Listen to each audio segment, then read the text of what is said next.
So we're asking, why is SNP membership in decline? Regan, you've said that there's been no progress on independence in the last few years, despite the worst UK governments of all time. Surely party membership should have been soaring in response to Brexit, to Boris Johnson, and to Liz Truss. Why hasn't it? I think that's a very good question. Yeah, so we had asked for that information. We'd asked the party for it a couple of times. I thought that was a perfectly normal request, and then I wasn't getting any information, so I followed it up with an open letter, which Kate's team said that they would back that call. So we were then provided with the information, and I have to say it did chime very much with anecdotal information that I'd received. I've had a lot of people writing to me over the last few months saying, that they have either left the party or they're thinking about leaving the party for a couple of reasons. Yeah, the main ones, I think, are lack of progress on independence. I think many people feel that we have been pursuing a strategy that hasn't been working. We haven't been making the case for independence strongly enough. And also, many people have left the party over the GRR. And we can see that because we can see the times. So it looks like about 31,000 people have left since around about autumn last year, which is obviously when the GRR bill first started to go through Parliament. Top leader. So we're talking independence, we're talking trust, we're talking refreshing the team, not just the top leader. Regan, what would you add to that? Yes, so I'm very much standing on a platform of openness and transparency, and that's for the party as well as for what we'd be delivering in government. And I think that we have, I've said this over the last few weeks, I think we have lost the trust of the public a little bit in some areas, and it's very important that you maintain that. For me, I think in politics, if you make promises to people, you have to follow through on those promises. When you get to the point where you're starting to say, okay, we've promised this, I'll just use the example of the A9 so everyone's clear about what I'm talking about. Are you looking at my script? Because that's actually what I'm going to talk about next. Well, I have been talking, people will know in this room that I've been talking about this for the last few weeks, but if you promise that as a political party for, 10 years or more in your manifesto and you're very clear about what you're committing to, and then you row back on that promise, you are going to lose trust. And it's sending out a message, particularly in that case, to the north and the northeast of Scotland, that, perhaps these priorities that we committed to before are perhaps not as important to us as they were. And I don't agree with that. And so I wanted to set out very clearly that I thought that was important. We've got to focus on what the public thinks is important. I saw... Can I just stop you there? Because I would like to know what the public does think is important. There is absolutely no doubt that the promise over the A9 being dualled by 2025, that promise has been broken. I wonder if we can just have a show of hands. Does that matter to us here in the Highlands, or does anybody feel let down or angered by that? Hands up if you do feel let down and angered by that. So we do have people whose trust you have absolutely lost. These people feel left down. How do you rebuild that trust? Can we trust you again? Yes. If you've said, yes, we're going to do this, yes, we'll definitely do this, do you know what, we're absolutely going to do this, and then you don't. How? What is your new proposal for the A9? Should you become First Minister, what do you promise us now that you will deliver on? Yeah, so what I've said clearly over the last couple of weeks is that I will make this one of my top priorities, but it's the A9 and the A96 as well. I know a lot of the design work has been done for some of the sections, so I don't see that there's much impediment to carrying on with that. So I said that in my first 100 days, I will set out a new time frame and get this work moving. I'm afraid I can't give you any more detail than that because I'll need to get in there and talk to the people that are involved in it, but that's my commitment. Thank you for that. Hung of honesty then, and a couple of you have mentioned Aberdeen as well, the SNP goal for dualling the A96 between Inverness and Aberdeen is still 2030. And our friends in construction and in civil engineering say it's highly unlikely, because of the problems with procurement, because of the skills shortage, that it won't even start until after the A9 is completed, and their estimates are about 2040, 2045. So is 2030 for the completion of the A96 just another promise that's waiting to be broken? Regan. Well, I hope it isn't. And I give the commitment now that if I am so as First Minister... you hope that we will get the A96 done by 2030? Well, I hope we will, but what I'm saying is I'll need to get into position, speak to the experts, as you say, speak to the civil engineers and look at the way that we're procuring these contracts And maybe we need to break these contracts down into much smaller parcels. Maybe that's the way we get around it. I agree with the point about the risk weighting. I've heard that myself, that's one of the reasons that we're not getting so many people bidding. So we need to look again at these projects. We can't leave communities waiting years and years and years for things that we've promised to them. You know, many of these roads are very dangerous. People are losing their lives on these roads. 13 on the A9 I know, just last year. I know, absolutely. That's one of the reasons I've made it one of my top priorities to progress this. Thank you. Ash Regan, can you do sentences or are we? What, can I try for 2 or 3 perhaps? Yeah, I live in the south of Scotland and we have similar issues with our roads down there. So I totally understand what's being raised about Caithness. So I also agree we need to find a strategy that can give fair funding for our councils. I actually went in to meet the Permanent Secretary today. That's something that they do for anyone who might be an incoming First Minister. And I actually raised ring fencing with him for local councils and said we need to review this and we need to give local communities more flexibility over how they spend their money, because what might be right for Edinburgh might not be right for Caithness, and we need to be able to adapt and make sure that that works. I also am going to look into additional ways that we can raise money so that we can put more money into local communities. So I've got some other ideas about potentially generating more money in Scotland that stays in Scotland that can help us fund the services that we all need. This is all sounding very positive and you all seem to be very much in consensus. We'll, for now. No, yes, well, we noticed. So you've all been talking then about decentralisation in the Highlands, and it seems, breaking up of the Highland region. Police Scotland was centralised in 2013. Charles Hepburn is a retired Detective Chief Superintendent with Police Scotland.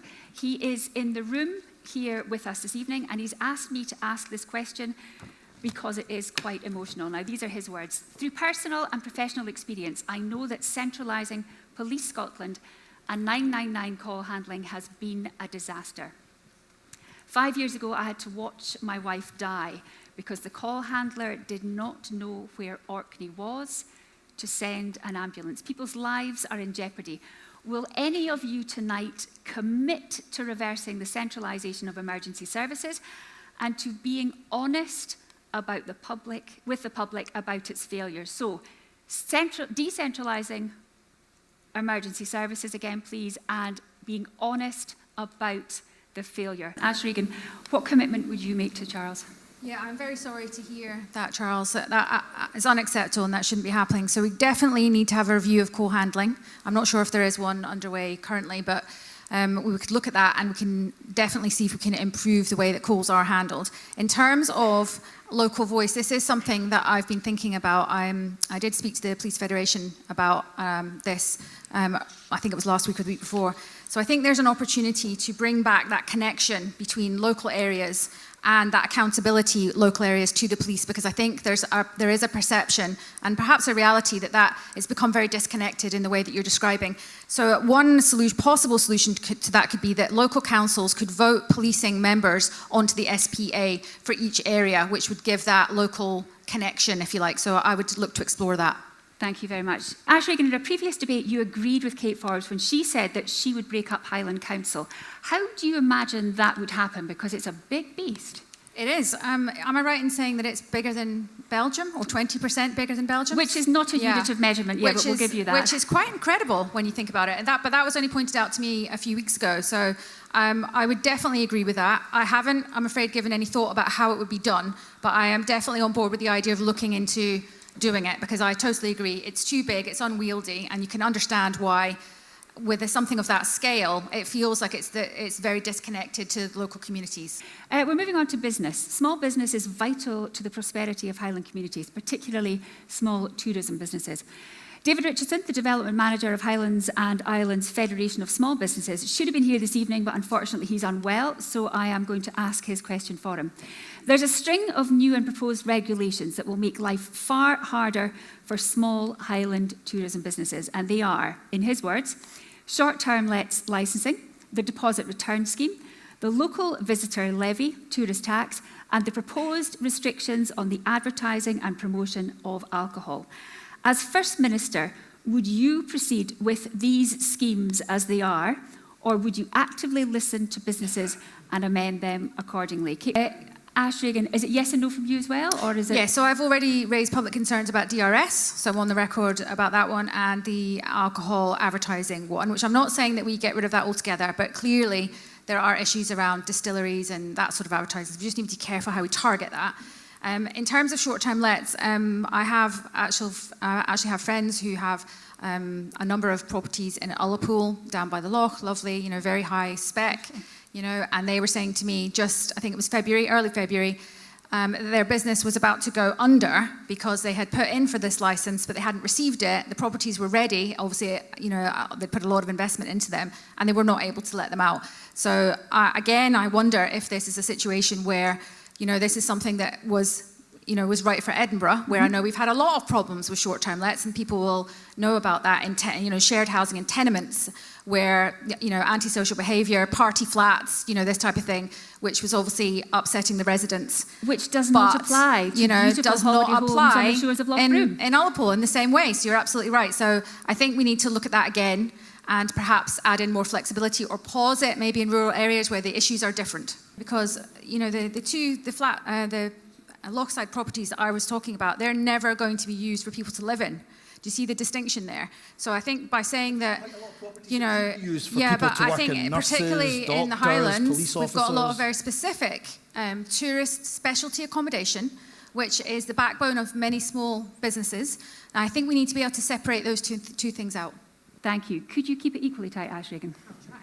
So housing is obviously a key factor. We're in a position where many Highland communities, locals are being completely priced out of buying homes in their own area, which is not good. So one of the things I've suggested is that perhaps each community would be able to set aside some serviced building plots specifically for locals, so that they'd be able to build their own home if they want to stay in the area. And we know that self-built homes are often of a much higher standard. People want to put down roots and so on.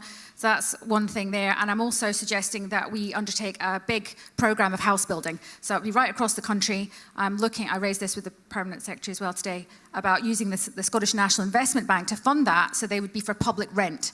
Very high quality, but as the rent's as absolutely low as we can get them. And I think that would maybe help to encourage people in to live. And we also need to think about what we can do and what we could do. So what we can do under devolution is obviously not as good as we'd be able to do if we were independent. So if we were an independent country, I would like to, when we're bringing functions back to Scotland, because also there's lots of functions that are carried out in other parts of the UK, we look very carefully at decentralising them. So we spread them out around the country. We don't stick everything in Edinburgh and Glasgow. Okay. Bring more jobs in. And also, I think for islands, the ferries, that's really important. I am on the Net Zero Committee at the moment, and we're doing an inquiry into ferries. And there was one young person that said, he wanted to stay on the island that he lived on, but he just wanted to live like a normal person, and he wanted to go to concerts, and he wanted to go and see his friends, and he felt that with the way that the ferries were, that he wasn't able to live the lifestyle that he wanted. So we need to do something about that. Well, thank you. Another question from Annie Gunn. Annie says, I live in Markinch in Inverness, which is one of the most deprived areas of Scotland. How are you going to really tackle poverty and inequality across Scotland, especially in remote and rural communities? Ash Regan. So again, this comes back. We know that many of the families that are living in poverty with children, at least one of their parents is in work. So we need to prioritise, I would say, restructuring the economy as far as we're able to local domestically owned production and companies that are based here that are paying really good wages, because it's unfair for people to be working all week long and they're still at the end of the week unable to really feed, clothe and heat their homes. It's unacceptable.